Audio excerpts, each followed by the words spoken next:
In his prime, Mike Tyson was indisputably the best heavyweight puncher on the face of the planet. His skill in the ring was immaculate, and he had the punch strength that could probably stop an animal dead in its tracks.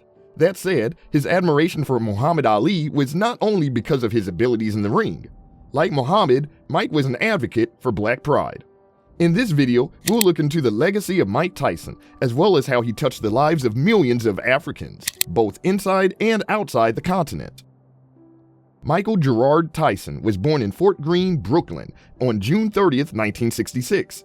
Interestingly, in a podcast episode from 2020, Mike confirmed that he traced his ancestry and found that he has Congolese roots. Considering that a lot of Congolese people were enslaved and brought to North and South America as part of the slave trade network, this wouldn't be surprising at all. As we will see, this will be important for Mike because, to know where he was going, it was important to know where he was coming from. Mike was the last of 3 children, and he had a bit of a rough childhood. He never met his biological father, who was a cab driver. His stepfather, Jimmy Kirkpatrick, who was also a bit of an unsavory character in society, abandoned the Tyson family around the time Mike was born, leaving Mike's mother to fend for all of her children. Essentially, all through his childhood, Mike lived in neighborhoods where crime was incredibly rampant. And as you can see, this meant he got into a ton of street fights as well. By the age of 13, Mike had been arrested a staggering 38 times. Eventually, he ended up living at the Tyrone School for Boys in Johnstown, where he'd meet the man who pretty much changed his life. Bobby Stewart was a juvenile detention center counselor and former boxer. He had seen Mike get into several fights, and he believed that the little kid had a knack for boxing. All he needed was someone to help train and mold him into a proper fighter. Stewart took Mike under his wing, training him for a few months before introducing him to another pivotal figure, boxing trainer and manager Cus D'Amato. After reaching junior level in high school, Mike dropped out. He began training full-time with D'Amato and Kevin Rooney, with hopes that he'd one day make it as a boxer. In October of 1980, Mike and D'Amato watched on TV as their idol, the great Muhammad Ali, came out of retirement to face the then-in-form Larry Holmes. Ali, a man who did so much for black people himself, was definitely out of his prime. Unexpectedly, he was floored by Holmes. Following the fight, D'Amato called Ali to commiserate with him, and Mike got the chance to speak to his idol. Mike promised Ali that he'd floor Holmes when he got big, as he believed that this fight was an injustice. And as we will see, Mike will keep his word completely. Following the death of his mother when he was just 16, Mike was fully in the care of D'Amato, who became his official legal guardian. He took in Mike, a rough kid from a rough neighborhood who had known nothing but crime all his life, and gave him a purpose. After Mike made his amateur boxing debut, his career went off to a blistering start. He won gold medals at the 1981 and 1982 Junior Olympics, and in '84, he won the gold at the National Golden Gloves held in New York. When he was 18, Mike finally made his professional debut. All in all, Mike had 15 fights in his first year, and by the time he had his 28th fight, he had won 26 of them by knockout or technical knockout.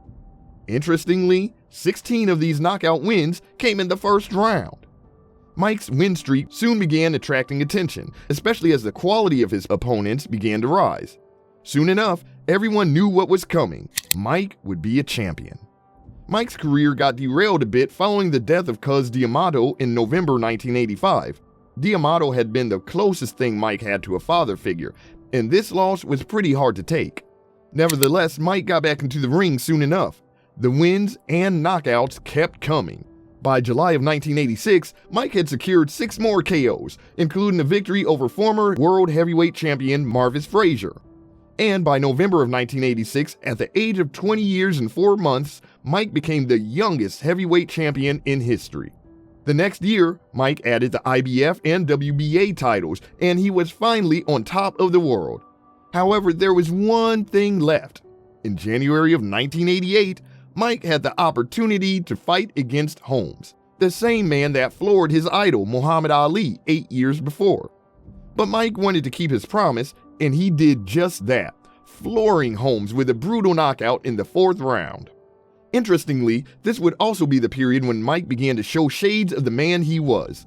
Mike grew a rather interesting fan base, one that included none other than former South African President Nelson Mandela.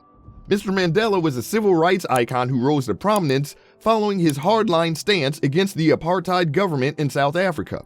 And for this, he spent 27 years in prison, being locked up from 1964 to 1990. In an episode of his podcast, Mike later revealed that while in prison, Mr. Mandela had written to him and asked for a pair of his boxing gloves. The boxer was a huge fan of Mr. Mandela, even eulogizing him for his activism and ability to show that love conquers all. And, on several occasions, he has spoken about the impact of Mr. Mandela's sacrifice on him personally. Back in the ring, Mike managed to intimidate other fighters with his strength combined with his outstanding hand speed, accuracy, coordination, and timing. He also possessed notable defensive abilities, holding his hands high in the peekaboo style taught by his mentor Cus D'Amato to slip under and weave around his opponent's punches while timing his own. And with his explosive punching technique, Mike was almost unstoppable. Going forward, the expectations for Mike, who had already gotten the nickname Iron Mike at this point, were incredibly high. He was the favorite to win the Heavyweight Unification Series, a tournament built to establish an undisputed heavyweight champion. He defended his title against James Smith in March of '97, winning by unanimous decision and adding Smith's WBA title to his collection. Of course, this wasn't to say that all was rosy in the Tyson camp. Mike faced several personal troubles, especially with the death of D'Amato, and sadly, he managed to start getting mixed in with the wrong crowds again after D'Amato's death. All of this meant that Mike soon began to have several run-ins with the law again. From sexual assault to violence and so much more, Mike was regularly in the news, and not always for the right reasons. Nevertheless, he always bounced back with one solid performance in the ring after the other. All in all, Mike went on to have a relatively stable career from there.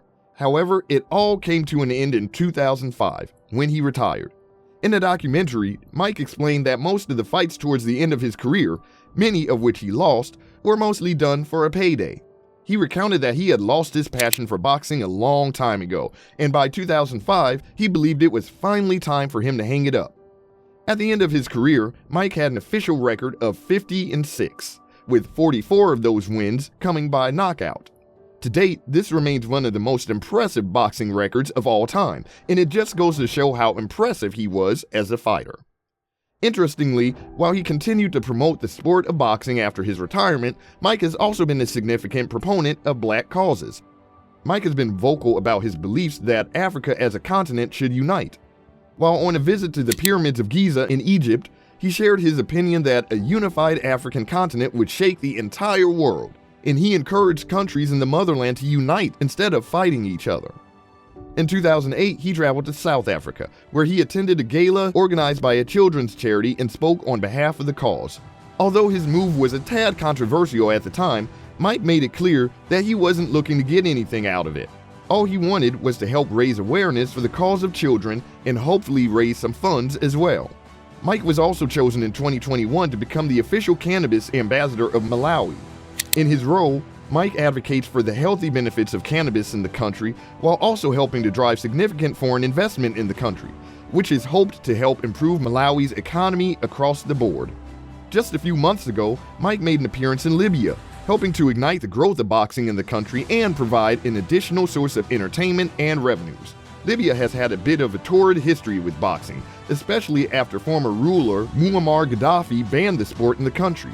However, the sport is now making a heavy comeback, and it's doing so with the help of none other than Iron Mike Tyson. Of course, we should also mention the Mike Tyson Cares Foundation, Mike's charitable outfit, which focuses on giving people in low-income communities across the world a fighting chance through social and economic initiatives. At the end of the day, Mike Tyson wasn't just a champion in the ring. With the many initiatives he has set up and participated in Africa, this man continues to show his love and passion for the motherland.